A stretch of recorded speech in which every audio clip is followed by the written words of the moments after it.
75-year-old male back. I'd gotten on the ramp coming down there from Washington school, and I was directly behind Ray at that point in time. And we had stopped, and I didn't notice anything at that point in time because we'd all stopped for the light. As soon as the light went, and I heard kind of a honk behind me, I realized that there must have been something wrong because his exhaust was still going and his brake lights were on. And so then I thought, well, I better get out and get around because there's something wrong here. As I was going past him, I could see that his head was back and his mouth was open, so I knew that this was an emergency situation. So I had started dialing 911. And as I was driving by, I saw the guy in the vehicle, and I knew it was an accident. He was having a heart attack. So I quickly pulled back over into that lane, and I asked Jeremy, I was like, you gotta call 911. He's like, I'm on the phone with him right now. So I knew I'd seconds, and every minute that passed was critical. I was very grateful that Chris Kennedy had pulled over right after I did and stopped.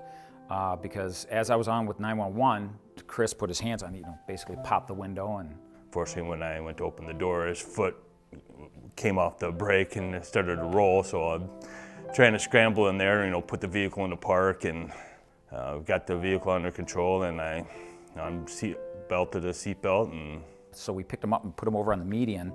And I had to check his airway and clear his airway, and then Chris started chest compressions.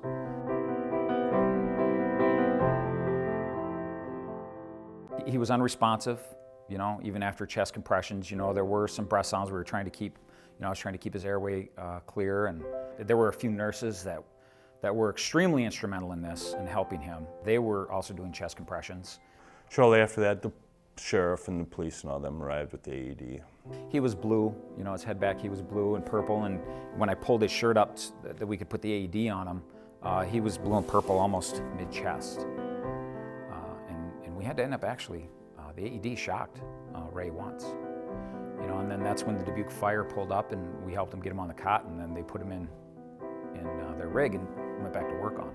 This situation just shows you right there, even something simple as knowing CPR, even if it's just chest compressions, is extremely important because you don't know where it's going to happen, when it's going to happen, and obviously we're not going to be there right when it happens. We have to get to that location. So with that knowledge they had and being able to start CPR is the biggest reason why that patient is still alive right now. I've been certified in CPR for many years. I wanted to be on the fire department because when I was in the Navy, I was a firefighter. And so it's been 20-some years I have had my CPR certification through the Red Cross.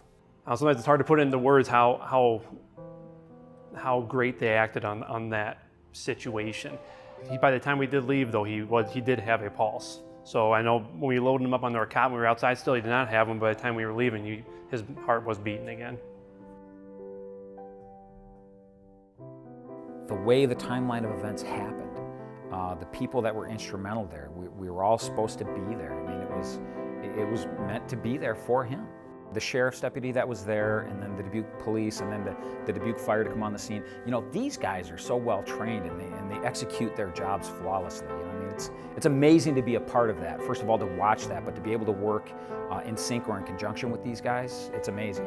It was very uplifting to know that what I did may have saved his life, or at least made his stay in the hospital possibly a lot less and more comfortable. There were so many hands that were instrumental in helping him survive. It's amazing to me, and I look back on it in awe just to say, wow, people are inherently good, and given the right moments, they'll show you.